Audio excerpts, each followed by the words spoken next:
Bapaume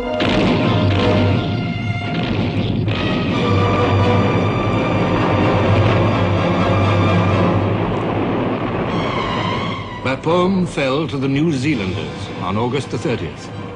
In this battle, the British captured 34,000 men and 270 guns. Before it ended, Haig flung in his first army, attacking still further to the north, along the River Scarpe.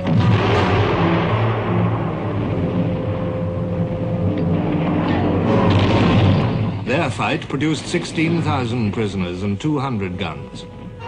And so into September, and yet another battle by the 4th and 3rd Armies. 12,000 prisoners and 100 guns. It was a majestic progress at last, after long years of waiting and enduring. But the cost was high for men who had fought so long. At home, the British people began to have the sense of victory. One by one, the headlines stilled their doubts. August the 23rd. New British advance. August the 24th. British front ablaze.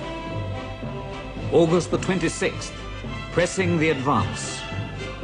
August 27th. Battle front spreading. August the 28th. Allies sweep forward. August the 30th. The flowing tide. The Times commented, "The arrival of our forces at Bapaume set the seal on a wonderful weekend and brought into view possibilities which were certainly not in sight a week ago. The Germans are retreating at such a pace that people are beginning to ask whether they'll be able to stand on the old Hindenburg line."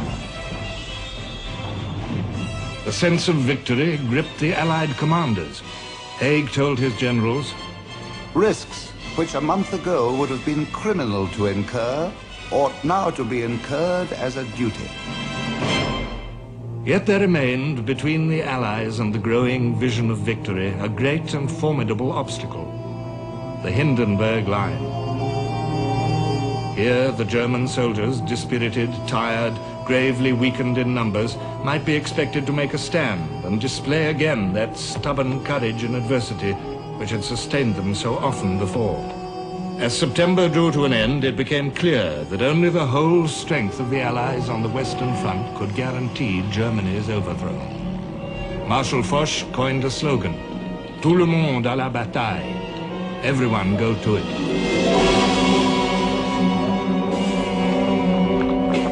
Now the Americans joined in, fighting as an army in their own right. Already on September the 12th, they had cleared the Saint-Mihiel salient near the famous fortress of Verdun, taking 15,000 prisoners and 450 guns. It was a fine achievement in their first great offensive. But now, for the massed blow of the whole alliance, the direction of the American effort had to be changed. By a tremendous feat of organization and administration, the ever-expanding American army was shifted to the Argonne to strike northward, while the French and British marched east.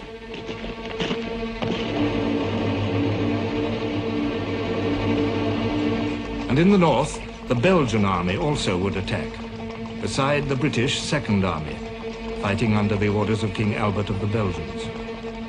By September the 26th, all was ready.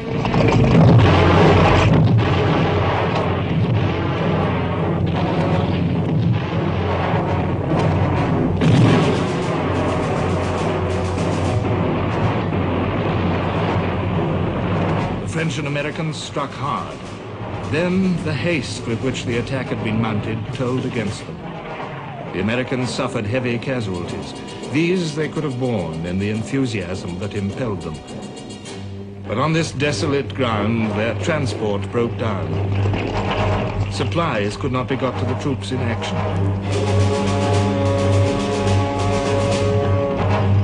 The wounded could not be removed. The American onslaught slowed and stopped. It didn't matter. On September the 27th, the British Third and First Armies struck at the Hindenburg Line itself and made a breach 12 miles wide and 6 miles deep.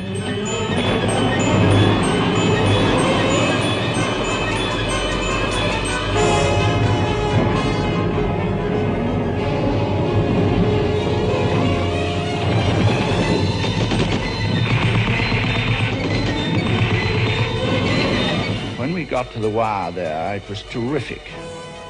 It was about 4 foot high, and I would say about 15 yards wide. But the tanks who'd gone in front of us, they had plowed through it like a ship in the sea, and we had no difficulty at all in walking in their tracks through the wire. We also got over the Hindenburg front line. On the 28th, the Second Army and the Belgians took up the tail at Ypres and crossed the entire battleground of Passchendaele, where the British had fought for 3 bloody months in 1917 in one day.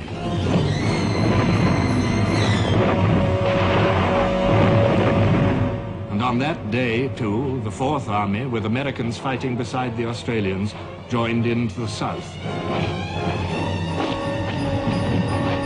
In obstinate rearguards and heroic groups, parts of the German army continued to battle on by virtue of soldierly instinct and tradition. But other parts of it, chalked on the railway wagons that took them to the front, slaughter cattle for Wilhelm and Sons. Hindenburg wrote, What terrible demands were made in these few weeks on the physical strength and moral resolution of the officers and men of all the staffs and formations. The only order issued in many cases was simply, hold out to the last, hold out. What a renunciation after so many glorious days of brilliant victories. I was faced with the question, the worst of all questions, when must the end be?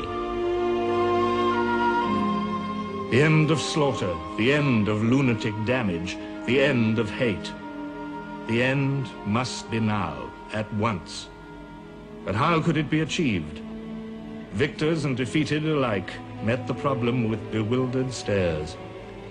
War is easy to declare, but peace in 1918 was an elusive prize.